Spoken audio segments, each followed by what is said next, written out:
I'm Hunter Applewhite, and I have the privilege of serving as the president of the Dominion Energy Charitable Foundation. I also have the privilege of introducing one of this afternoon's luncheon speakers. But before I do that, I want to take this opportunity to state the obvious, and that is that my team and I are enthusiastic members of VFN. Yes, sure.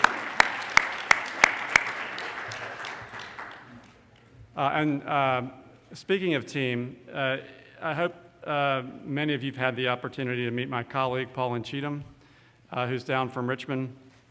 Paulin really runs the Dominion Foundation. He keeps us on the straight and narrow, so if you haven't had a chance to meet him, I hope you will. But the point is, we're very enthusiastic members of VFN. And why is that? Well, it's because we believe in the value of connected, collaborative, philanthropic communities, particularly here in the Commonwealth of Virginia. In my view, anyway, it has a positive impact not only on how we do our work, but it also improves the outcomes. And that means ultimately it improves the lives of people who live in Virginia. Some of you may know, maybe many of you know, Dominion Energy is headquartered in Richmond, but we operate in 13 states. We own gas and electric utilities in Virginia, North Carolina, South Carolina, Ohio, and Utah, and we're one of the largest producers of solar power in the United States, and we're also building the largest offshore wind farm in North America, about 25 miles off the coast of Virginia Beach. Last year, our foundation, along with our company, gave about $50 million to support charitable causes across our 13-state footprint. What does that really look like? Well, it correlates to about 6,000 individual grants to support projects in the environment, education, basic human needs, and what we call civic vitality. And so I look forward to working with many of you here in this room, investing alongside you as we continue to make life better for those who live and work in Virginia. So enough about the Dominion ad. I now have the pleasure of introducing VFN's CEO, Katie Moore. Katie joined the organization as its first CEO last February, and in just over a year, Katie and her team have partnered with the advisory board and member leaders to launch this new organization. They designed a strategic planning process. They formed 5 funder-only networking groups, and they pulled together this inaugural conference, all in a pandemic, I might add.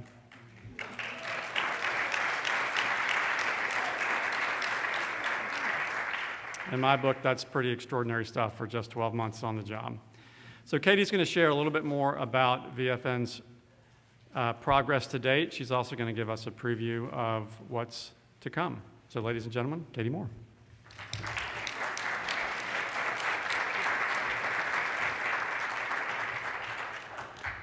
Hi, everyone, and thanks, Hunter. Really appreciate not only the kind words, but also Dominion's support and membership. So when we began planning this conference many months ago, the committee and I really hoped for 100 attendees. We have 175 funders from all over the Commonwealth, some national funders who are investing here, some Mid-Atlantic funders who are joining us today. So thank you all for joining us. Not only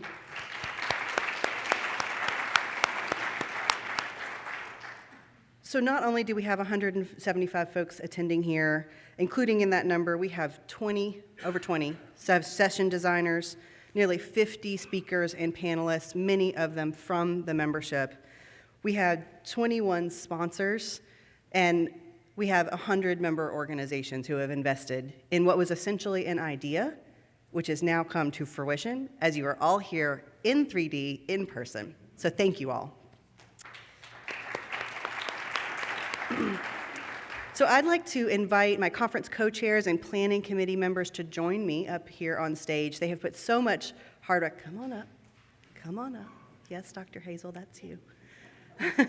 If you are a committee member who is in the room, please come on down. I know a couple of people had to leave a little bit early.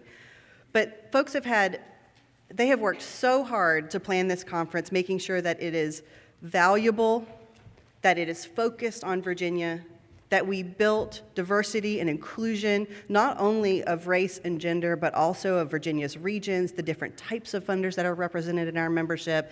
It's been a really incredible and inclusive process, and I want to thank the folks who have been involved with this inaugural conference. So I'd be remiss if I didn't acknowledge the incredible team that we've put together at VFN. I think they're actually running around. Oh, no, hey, here you are. No one succeeds on their own. And if you have not met Patty Koval, Robin Mockenhaupt, and Angie Molina, please tell them thank you for all the hard work that they do day in, day out.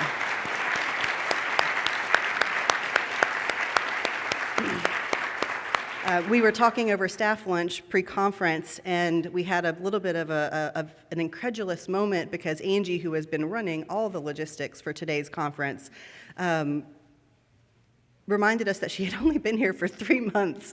I was like, that can't be right, at least 6 months.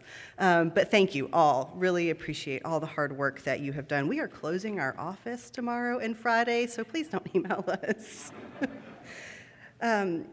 I'd also just want a quick last set of thank yous to the incredible founding advisory board of this organization. You brought this vision to life. You have supported me in my first CEO role. You have helped invest in this organization so I could hire an incredible team. And it's been a really special year. Thank you all. And thank you to the co-chairs of our networking groups who have stepped up to lead sections of this organization, and thank you also to the many sponsors who believed and invested in this inaugural conference. It was an unknown, and I really appreciate you taking a chance on us.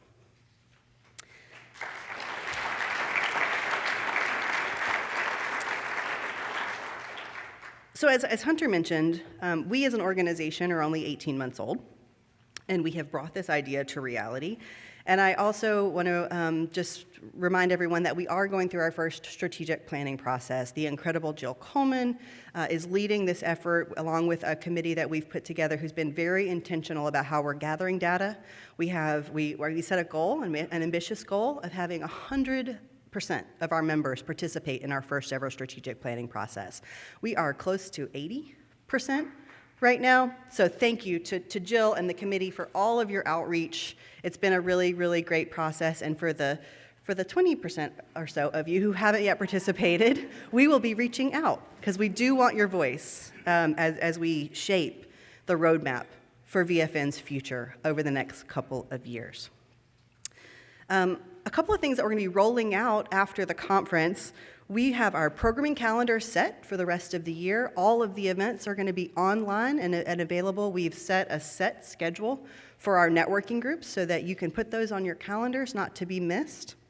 We will be rolling out a member-only member directory online, so you'll be able to log into the website and access the Rolodex of members and be able to reach out, connect, and that's part of our mission of building a connected and collaborative philanthropic community here in the Commonwealth. And we will also be launching a CEO networking group. The CEO retreat that we hosted pre-conference had over 40 CEOs.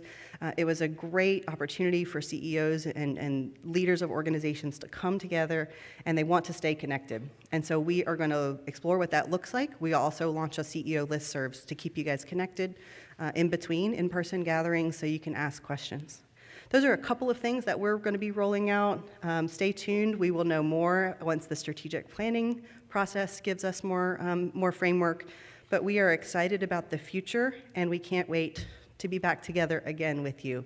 And now I have the distinct pleasure of welcoming my friend and colleague, Dave Beamsterfer. I've lost my place. So as we continue to think about the future of VFN and what is possible when philanthropy comes together as a statewide organization, Dave's going to give us a little bit of what is possible. He is the president and CEO of the United Philanthropy Forum, which is the largest and most diverse organization representing philanthropy in the country. Over 90 philanthropy-serving organizations like VFN, Philanthropy Southeast, the Council on Foundations, and others are part of this organization. And prior to his role at the forum, he served as president and CEO of the Florida Philanthropic Network and helped start that organization. So he has been in my exact shoes as we've launched this organization, and we're so excited to hear a little bit more, Dave, about what's going on across the country that we might learn from. Thank you.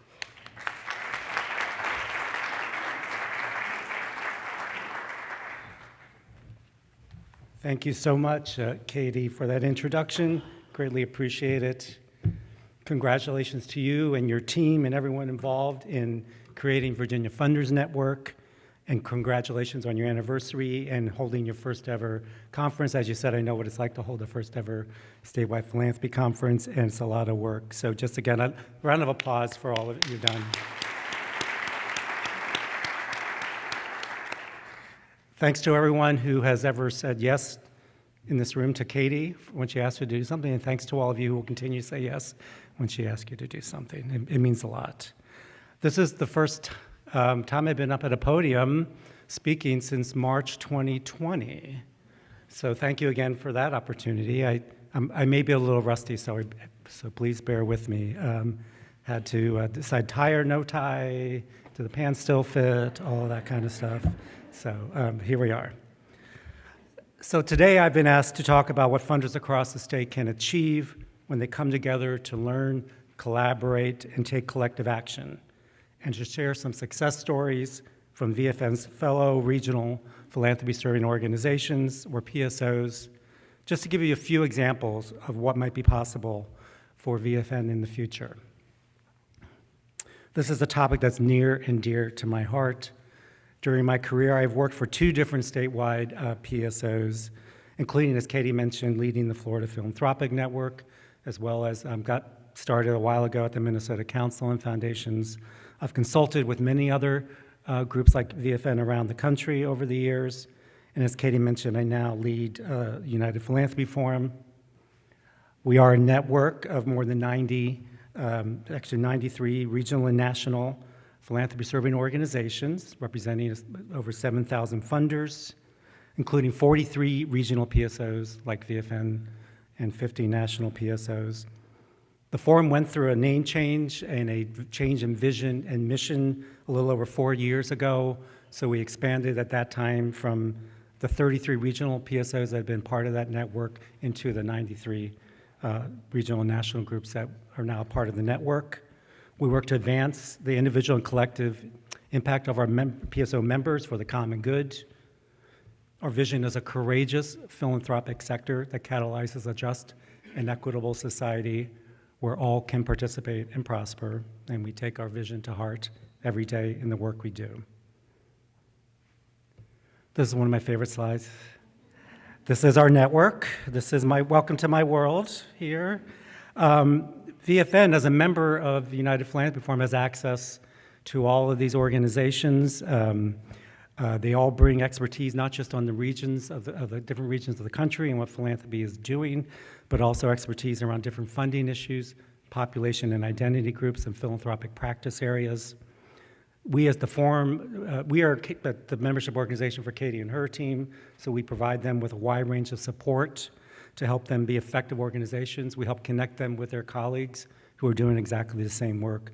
We help them partner and collaborate with each other for the greater good. This network was started because before this, all these groups are kind of off on their own, just sort of doing their own thing. People realized, all of the PSOs said, we got to do something different. The issues that philanthropy is dealing with are continuing to get worse. We all can't just be in our own little orbits. We have to be working together for the greater good. So that's why the forum was formed. The regional PSOs in the forum network have a lot in common with VFN, and that is a common interest in place. Although there are many different types of funders in your network of different sizes and with different missions, visions, and goals, you all have one thing in common. You all care about the state of Virginia, and you care about, as VFN's mission states, building a connected, collaborative, philanthropic community that advances opportunities for all Virginians. There's so much power in that shared commitment that you all have for Virginia and I'll share a sample of what some others have done again in a minute. Time and time again, I've witnessed the power of regional PSOs to lead change and increase impact in philanthropy. Despite the term philanthropy serving organization that we use now, regional PSOs across the country do much more than just serve or support philanthropy. Although they indeed do that, they also lead, advance, mobilize, convene, and inform philanthropy. Nothing better crystallized for me how vital regional PSOs are as leadership organizations for our sector than during their response to the COVID-19 pandemic over the past 2+ years, which the Forum recently documented in a new report. I watched firsthand as regional PSOs responded in truly outstanding ways to ensure that philanthropy was being as effective and impactful as possible in helping our communities tackle a global health pandemic, demonstrating a powerful level of nimbleness, adaptability, and flexibility. Almost on a dime, regional PSOs pivoted to bring funders together in virtual convenings to help them make sense of the pandemic, share what they were doing, and learn from their peers, as well as becoming vital information clearinghouses for philanthropy's response to the pandemic. Regional PSOs also quickly engaged in new public-private partnerships, led and managed new collaborative funds, advocated for philanthropy and nonprofits and COVID-19 legislation, provided a strong voice of accountability to push philanthropy to respond to the pandemic in the most equitable ways, and much more. They did all this at the same time that they were quickly switching all of their staffing, services, and operations to a fully virtual environment. The Forum report revealed that more than half of PSOs mobilized funding for communities most impacted by COVID-19, often for the first time. In Washington State, for example, VFN's colleague organization, Philanthropy Northwest, in partnership with the state of Washington and major food banks in the state, established the Washington Food Fund to respond to the growing food crisis as a result of COVID-19. The fund raised more than $14 million from 60 philanthropic institutions and 9,000 individual donors. The Forum report also showed that more than 2/3 of PSOs partnered with organizations in sectors outside philanthropy, namely government, nonprofits, and business, as part of their response to the pandemic. Philanthropy Ohio, for example, partnered with the Ohio Department of Education to establish a collaborative fund for educating remotely and transforming schools.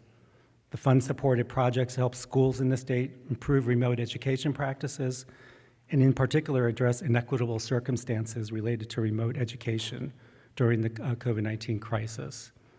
The fund awarded more than $5.7 million to 57 school projects that benefited more than 895,000 students. Another example, in California, Catalyst of San Diego and Imperial Counties, one of the 3 regional PSOs in California, partnering with city government to raise and distribute funds to small businesses left out of the Paycheck Protection Program. They designed an equity-centered grant-making program to ensure businesses that may have been overlooked by other sources of funding received precedence. The majority of grant recipients represented businesses located in low-income communities or business owners who are identified as women and/or people of color. The city of San Diego subsequently adopted the program to distribute CARES Act relief funds to small businesses in the region. Another recent body of work that demonstrates the power of regional PSOs was part of the Forum's 5-year initiative to engage philanthropy in ensuring a fair and accurate census count in 2020. Nearly all of the Forum's regional PSO members engaged in 2020 census activities, and we documented more than $200 million in additional government and philanthropic support for a fair and accurate 2020 census count that came directly as a result of advocacy of statewide PSOs in states like California, Maryland, Illinois, Massachusetts, New Mexico, Pennsylvania, Rhode Island, and many others. In Minnesota, for example, VFN's colleague organization, the Minnesota Council on Foundations, brought together partners and allies to form our Minnesota Census Campaign and the Minnesota Census Mobilization Partnership. That effort worked to promote participation in the census, create community-based strategies to engage historically undercounted communities, develop sustainable civic engagement capacity, and engage Minnesota grantmakers in democracy building. The effort provided more than $4 million in funding, engaged more than 300 organizations, city municipalities, and counties, and reached more than 1.3 million people.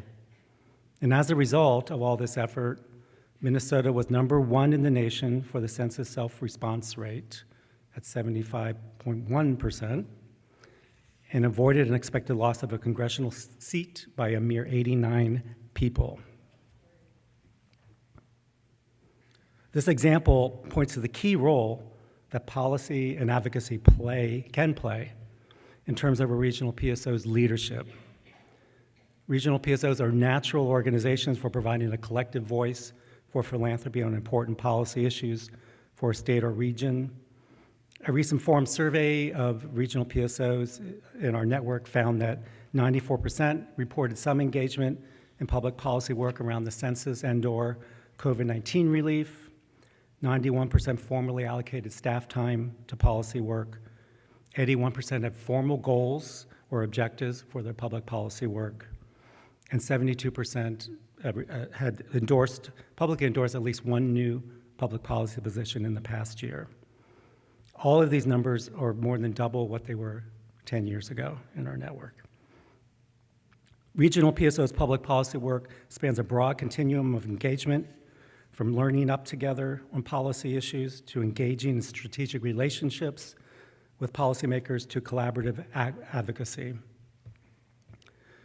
Nearly all regional PSOs are involved in public policy and advocacy on issues related to strengthening and growing philanthropy, such as a universal charitable deduction or the IRA charitable rollover. But increasingly, we are also seeing some regional PSOs engage in other policy issues of critical importance to their states and communities. Back in Ohio, Philanthropy Ohio established the Philanthropy Ohio Education Initiative in 2005 as a member-driven coalition focused on education policy reform that seeks to enhance student learning opportunities and equity across P through 20.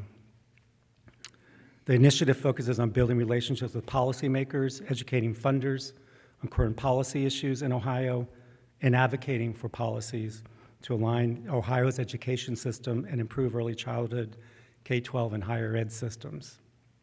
As one example of the initiative's impact, several years ago, Philanthropy Ohio saw 9 of its 11 policy proposals to improve education adopted into law. Another example that some of you may be aware of how regional PSOs are having an impact in the area of public policy is the concept of a philanthropy liaison. The Council of Michigan Foundations created the first such liaison, known as Michigan's Nonpartisan Governor's Office of Foundation Liaison, or OFL, back in 2003, in partnership with the state of Michigan. It's the first cabinet-level position in the nation designed to help identify and broker innovative funding partnerships and strategic collaborations between the executive branch of state government and foundations. Priority issue areas in the OFL are aligned with both foundation and state government priorities, and currently include such issues as early childhood education, K-12 education, health and well-being, and workforce development, with an emphasis on equity and safety net issues. The OFL has a long list of accomplishments. One recent example, during the Flint water crisis, as Flint families received clean bottled water, OFL learned that many Flint seniors had continued to use lead-contaminated tap water for cooking and drinking. So OFL worked with private funders and public agencies to ramp up food and water delivery to Flint seniors, providing them with rubber grips so that they could open and use the delivered bottled water. The state's philanthropy liaison is skilled at understanding the appropriate roles for state government and philanthropy in situations like this one, and bringing them together to find a common solution. Other regional PSOs have also been involved in creating philanthropy liaisons. The Council of New Jersey Grantmakers back in 2007 created a liaison in partnership with the mayor of Newark, creating the establishment of the Newark Philanthropic Liaison Last year, the liaison served as a lead voice on issues critical to the health and welfare of Newark residents during the pandemic. In California, Governor Newsom appointed the state's first senior advisor on social innovation in the Office of the Governor back in 2019. Philanthropy California, which is an initiative of the 3 regional PSOs in the state, was instrumental in building the appropriate partnerships to establish this bridge between government and the social sector in the state. And closer to us, the North Carolina network of grant makers played a key role in the creation of the North Carolina state government's first Philanthropy Liaison, who joined the governor's administration just last year. Statewide PSOs work in many other ways to connect funders in their state with legislators and policymakers.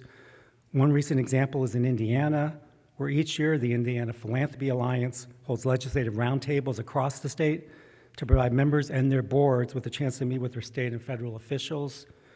IPA members are able to talk about the work they're doing and how public policy impacts their ability to maximize investments in their communities. The forum also provides opportunities for all our regional PSO members to engage with federal legislators throughout the year, including for our annual Foundations on the Hill event, in which many regional PSOs lead funder delegations. Beyond public policy and advocacy, I witnessed regional PSOs engaging in numerous other leadership efforts important to their states. As one important example, in the past few years, a growing number of regional PSOs have engaged in important and ongoing work to advance racial equity and racial justice in philanthropy in their states and regions. Here's one example from one of the smaller statewide PSOs in our network, the Iowa Council of Foundations, or ICOF. ICOF created a racial equity work plan in 2018 that formalized its 2-pronged strategy, deepening the ICOF board's understanding of racial equity, ultimately moving them from commitment to action, and deepening the ICOF membership's understanding of racial equity, ultimately moving them to commitment and action. In 2019, the ICOF board adopted a strategic priority for the organization to advance racial equity in Iowa. Last year, ICOF hosted a year-long racial equity cohort experience for members, 54 participants representing 27 different member organizations, or more than 1/3 of its membership, engaged in 6 peer-supported learning sessions. Participants also worked with accountability partners throughout the year to learn together about the lessons of the cohort and apply changes in practice in their organizations and personally. This year, groups of ICOF members are engaging in a racial equity learning exchange series and a rural equity learning exchange series. Now, for the past 5 years, the United Philanthropy Forum has broadened and deepened our work to advance racial equity in philanthropy, which has included providing a wide range of programs, tools, and information to help our members like ICOF advance their own racial equity work. Our staff and board are also involved in deep and ongoing racial equity work for our own organization. This started 2 years ago, and we have been continuing to work to embed racial equity in all of our policies, all of our practices, all of our services, and all of our key pillars of work. And the journey is ongoing for us. One more thing, along with the leadership roles I've highlighted for regional PSOs, I don't want to forget to mention the key role that regional PSOs play in convening funders in a state or region for shared learning. Convenings just like this one here that you're all at. Studies have shown that one of the key ways in which funders change their practices to be more effective is through learning from and with their peers. And regional PSOs like VFN are natural places for providing space for that peer learning to take place. As the Virginia Funders Network heads into your second full year of operation, the message I hope to leave you with is that the possibilities are numerous and powerful for what you can do together to improve the well-being of all Virginians, limited only by the participation and commitment of everyone in this room and everybody in the network. I've tried to give you just a little flavor today of the possibilities. There's so much more to show you and to tell you about, but hopefully this sparked at least some ideas about what can be possible with VFN. And please know that United Philanthropy Forum is here to help you, to help the staff and board of VFN in any way we can to move forward your work and your agenda. Thank you for having me here today. It's a pleasure to be here for your inaugural conference, and wish you all the best moving forward.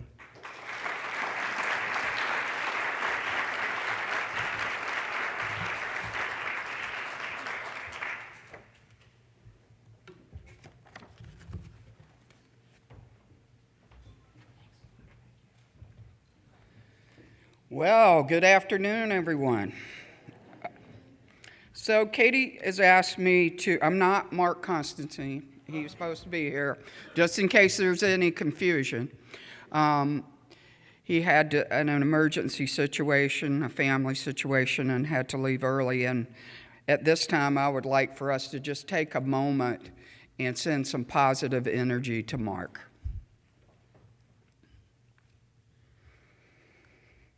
Thank you.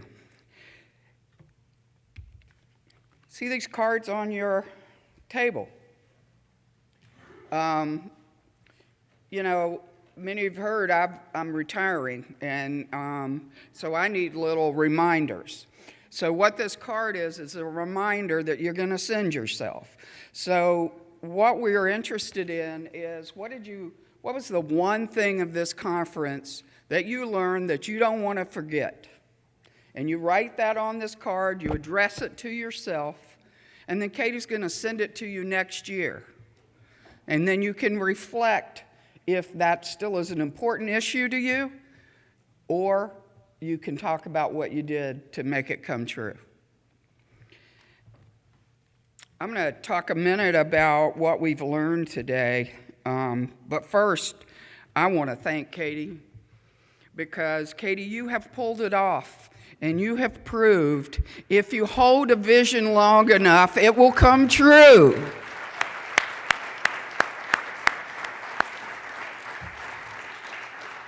I think it was around 2012 or 13, Claude Moore funded this work to find out if this was an important issue for Virginia Philanthropy to come together as a group.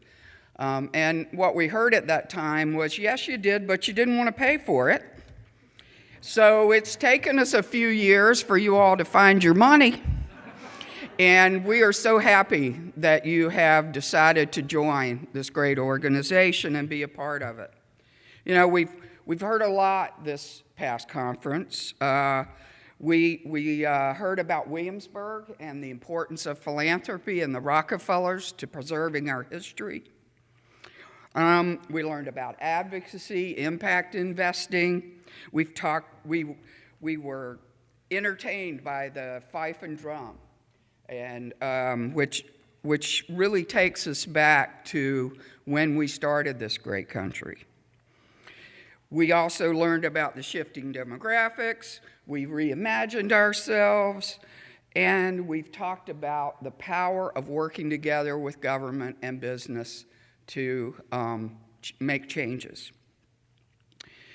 So, you know, as we close out today, I wanted to leave you with a few rules, because now my new title is grandmother. Going forward, I've had a lot of titles in my career, but this is one that I most cherish. So I'm going to leave you with a few rules, and in my family, I'm known as Yaya. So I'm going to leave you with some Yaya rules. First, give more than you receive. Be the first to volunteer, and when you do, check your ego at the door. Because the one thing that I have learned is egos can destroy the best program, the best project, anything. So remember, we're all here to help each other, and we all get by with a little help from our friends. So I'm so happy that we have come together, because we truly are powerful when we come together. So before we adjourn, I'm going to ask everybody to save a date for the next year's conference, and that is May 2nd and 3rd, 2023 at the Hotel Roanoke.